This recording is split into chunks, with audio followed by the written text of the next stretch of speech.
Ni la queue, ni les oreilles, Ah, ni les drapeaux blancs dans les tribunes quand même. non, non, non, il y a...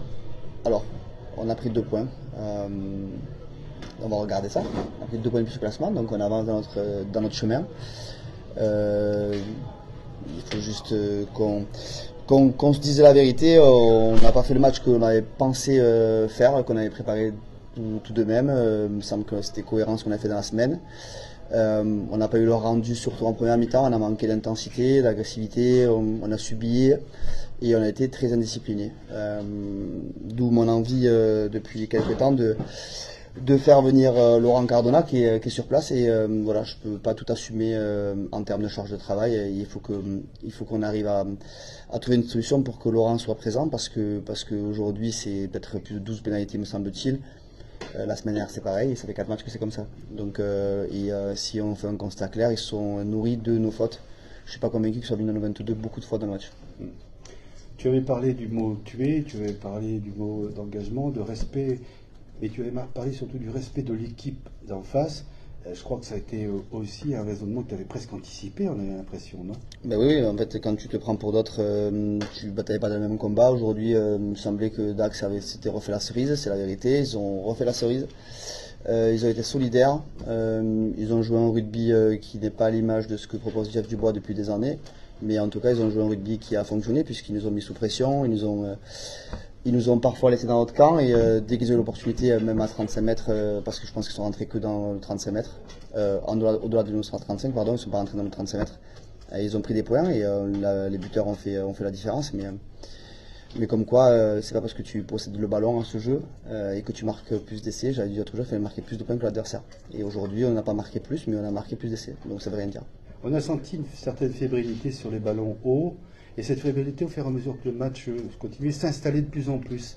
Ça devient contagieux pour toi sur le terrain, non? Non, si je compte bien, je crois que c'est 3 ballons en lutte aérienne qu'on perd.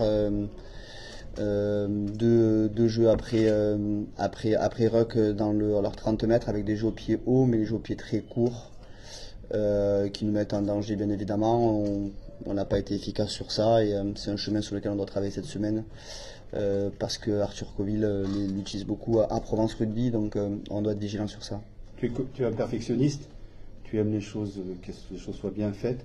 Ce soir, qu'est-ce que c'est, de la frustration Ah oui, ou oui. une envie de dire, de taper du poing sur la table en disant attendez les gars, il faut qu'on se réveille? Non, alors c'est la frustration, elle est quotidienne, mais parce que ça habite mon caractère et je suis un insatisfait de la vie, mais je ne peux pas être satisfait ce soir.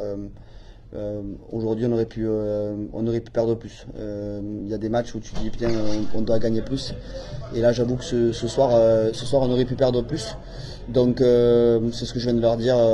On a pris 2 points et comme c'est un groupe, et je te l'ai dit cette semaine encore, et je le pense profondément, je viens de leur dire qui travaille dur et qui a du caractère, qui aime profondément bosser, et qui vit bien ensemble. On va se remettre au taf comme des gens qui aiment ce sport et qui sont travailleurs, et on va bosser dès samedi pour essayer de ne pas faire figuration à Aix-en-Provence mercredi soir. Vous avez dit que vous avez offert des points à l'adversaire. Vous Oui. avez aussi l'opportunité d'en marquer plus Oui. que vous n'avez pas saisi. Je pense à des pénalités, notamment à 10-12. Oui. C'est des regrets vu la physionomie du match ou Euh, alors c'est un vrai choix à assumer de tenter ce Mais alors il y a 2 choses, les joueurs jouent, les entraîneurs entraînent et les présidents président, les joueurs sont sur le terrain. Il y a un groupe de leaders qu'on a défini depuis 14 semaines. Le groupe de leaders a décidé d'aller partir en touche, c'est de leur responsabilité. Et puisque moi je suis solidaire des joueurs, je suis d'accord avec leur choix et je l'assume pleinement. Mais c'est ma responsabilité maintenant de ne pas avoir pris les points. Qui plus est, on n'est pas sûr d'avoir marqué le ballon porté après. Donc non, je suis solidaire des décisions des joueurs sur le terrain. C'est bon? Merci. Allez, merci, bonne soirée à vous.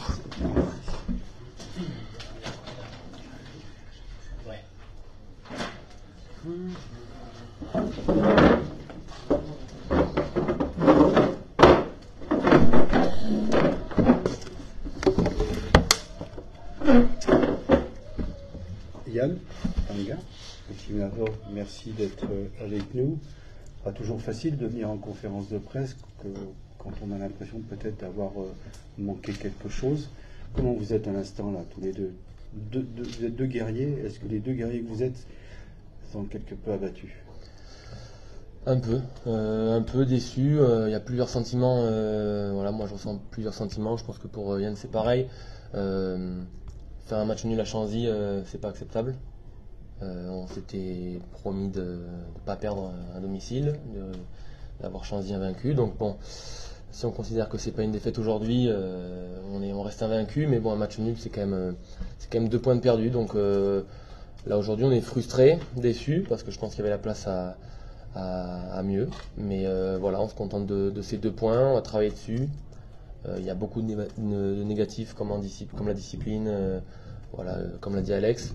Maintenant, les semaines s'enchaînent, les matchs s'enchaînent aussi, donc on ne peut pas être frustré trop longtemps. Donc là, on va boire une bière ensemble, pas se mettre la tête au fond du seau, rester soudés, rester solidaires et voilà, aller de l'avant.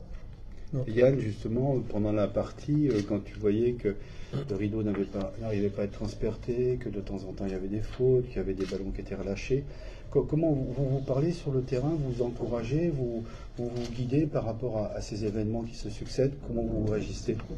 Oui, on essaye de parler entre nous, on essaye de se motiver, mais après 2 temps de jeu, on perdait beaucoup de ballons, et surtout en première mi-temps, on n'était pas à la hauteur. Mais je pense qu'on doit vite oublier ce match et basculer à autre chose la semaine prochaine. La touche était devenue quand même un élément prépondérant, une phase de jeu prépondérante. Vous avez été, à chaque fois que vous aviez un ballon porté à faire, très très performant. C'était peut-être là ça, le salut un petit peu avant, non? Oui, on s'était dit pendant la semaine qu'on devait absolument avoir tous nos ballons dans les touches. On n'a pas été à la hauteur aujourd'hui. Et comme j'ai dit, on doit vite oublier ce match et basculer pour aller battre Axe. Au rugby, les gros déménagent, les arrières jouent du piano. Comment ça se passe maintenant dans ce rugby moderne? C'est la même longueur d'onde? Nous, c'était mon époque, je sais pas, je m'excuse, mais vous avez des rapports sur le terrain, vous discutez, vous tapez. Complètement, il y a 15 joueurs sur le terrain, donc plus tes joueurs se parlent, plus ils communiquent. Meilleur est ton équipe, je pense. Donc oui, on est constamment en train de se parler et c'est la charnière qui fait le lien entre tout ça. Vous allez vous déplacer à Provence, qui domine un peu ce championnat de Pro D2, au moins en ce début de championnat. C'est un déplacement où vous allez aller essayer de vous prouver quelque chose par rapport à l'adversaire? Certainement oui. Après le match qu'on a fait aujourd'hui, on doit montrer notre visage et absolument gagner ce match-là. Moi, je m'excusais le soir de Béziers, coupé si vous voulez ou pas coupé, mais le soir de Béziers, je t'ai dit que malencontreusement et maladroitement que le match, là, c'était toi qui l'avais fait perdre. J'ai vu les images, je m'en excuse, c'est pas toi qui as fait perdre le match. Excuse-moi. C'est bon, merci. Tu me pardonnes? Oui, je te pardonne. Parce qu'il fait 1m98. Voilà. Allez-y, mes amis. Sur ces choix-là, je parlais avec l'entraîneur, ces choix de la touche, et pas de tenter de taper ces pénalités, de marquer des points. Surtout, je pense à celle à 10-12, vous n'avez pas le score et vous tentez ça. Avec le recul, c'était un trop gros risque de ne pas reprendre l'avantage. Au final, vous échouez en fait un match nul. Tu sais, c'est toujours pareil sur les choix. Il y a 2 façons de raisonner.